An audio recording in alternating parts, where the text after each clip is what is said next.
Some people just can't leave the streets alone, man. And I guess that can be said for a former high-ranking BMF member, Chad J-Bo Brown, after he was arrested over the weekend in St. Louis, after the DEA raided a home and found 53 kilograms of cocaine. Yes, What? 53 bricks of that soft white cocaine. 100 pounds of cocaine is off the streets after a huge bust. And a suspected former member of a notorious drug trafficking organization arrested in connection with the case makes his first appearance in federal court. Chad J-Bo Brown made his first appearance today after DEA agents say they seized 53 kilograms of cocaine Friday. Retired SLMPD officer Tommy Sawyer broke the news of his arrest on the podcast Brighter Side of Blue. A kilo here is a big arrest. So 53 is a huge arrest here in St. Louis. A court affidavit says last Friday, the DEA searched this home in St. Louis County near Maryland Heights and found the drugs, 2 guns, and other drug paraphernalia. The affidavit said police found luggage and prescriptions in the house with Brown's name on them. When arrested, Brown allegedly had the key to the front door. The DEA said this staggering amount of cocaine falls just shy of the total amount seized by DEA agents in St. Louis in the first 7 months of 2026, underscoring the significance of this seizure. Brown is charged with possession with intent to distribute more than 10 kilograms of cocaine. They had the reputation that as much dope as you could give them, they get rid of it. Sawyer used to be on the DEA task force that took part in a huge BMF bust back in 2005. Brown pleaded guilty to conspiracy to distribute back then. In the early 2000s and the mid 2000s, was safe to say they were the largest domestic, if you want to use the word cartel, drug organization in the United States. Brighter Side of Blue has done multiple reports on the BMF, a group that they said shaped St. Louis. The cocaine that was coming through St. Louis was anywhere estimated from 300 to 1,000 kilograms a month. Now, if you've been living under a rock and you don't know what BMF stands for, BMF stands for Black Mafia Family. It's a drug trafficking crew, also money laundering organization. I can't even say alleged anymore because they've all been tried, convicted in the court of law. But it was founded by 2 brothers, Demetrius Big Meech Flannery and Terry Southwest T Flannery. Both brothers were from Detroit, Michigan. Federal indictments revealed that the multi-state empire generated more than $270 million in cocaine sales across 11 states from 1989 to 2005. 2005 is when everyone got indicted. Big Meech and his brother ended up pleading out, ultimately ended up spending 2 decades behind bars. J-Bo himself spent about 10 years behind bars. Meech and his brother seem to be on the straight and narrow, both running legitimate businesses, staying out of trouble. Shout out to them. But J-Bo, he can't seem to shake the streets, man. According to reports, investigators also found luggage in the home and prescription medication with J-Bo's name on them. When he was arrested, he allegedly had the key to the front door.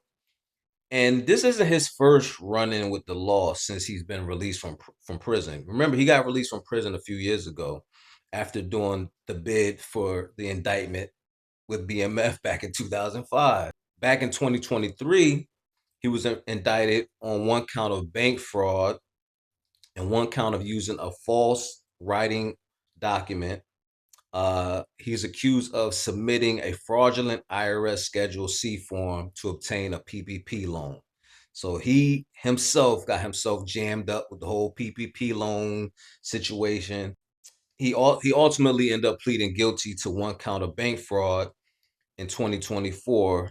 And he was on supervised release from that case when he just got busted for this one. So it's unfortunate, you know. I myself have been in the streets, and the hardest part is probably walking away, especially when you've gotten accustomed to a certain lifestyle. Now, I've never been on the level of Big Meech and those guys. I'm not even going to front and act like I was that guy in the streets. But even at a smaller level, right?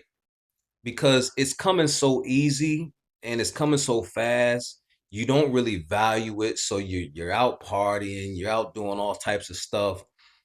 The fortunate thing for me was I walked away even when I knew like, okay, it's gonna be a struggle because I'm accustomed to a certain lifestyle. And now I have to resort to, well, I can't go out this weekend or I can't take this trip this month because I gotta save.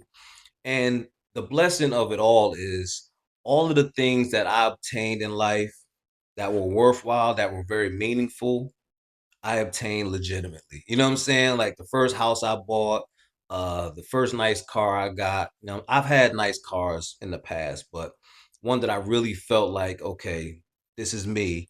Uh, some of the nicest jewelry that I've purchased, watches, was all legitimately, right? So, to see certain people, and I know a lot of people out there that just they've never taken the time to go to school, to pick up a trade, to pick up some sort of skill. So they turn around and they're 30, 40 years old. They wake up one day and they've been in and out of prison multiple times and they have no skills. So when they get out here, they resort to having to work at Wendy's. No shade to anybody working at Wendy's or McDonald's or whatever the case may be. They're doing like these odd jobs because they have no skill. Now, some of them are smart. They'll go get their barber license. They'll cut some hair, so they'll make some more money legitimately that way. And they barbers make pretty decent money.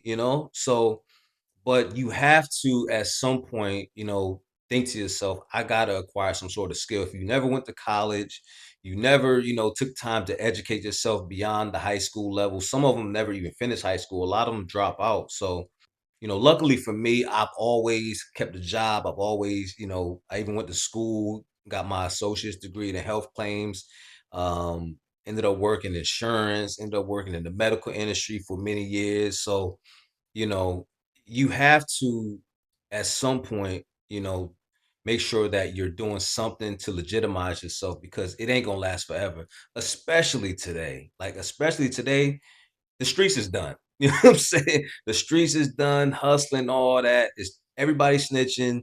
There's cameras everywhere. The money's not there. It's fent out there, so people are like dropping like flies.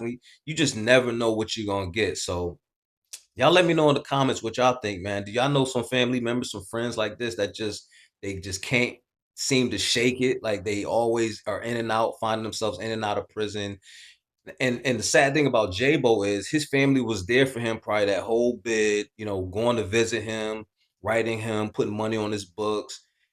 And a lot of people, once you go in prison, your family deserts you. Like they don't even know you. You don't even exist. So for him to put his family through this again, because 53 bricks, let's face it, buddy, you ain't coming home for a while, man. It's over. But y'all let me know in the comments what y'all think, man. I appreciate y'all once again. Make sure y'all continue to subscribe to the channel. Make sure y'all continue to share and hit that like button, man. And until next time, man, stay out them streets. Peace.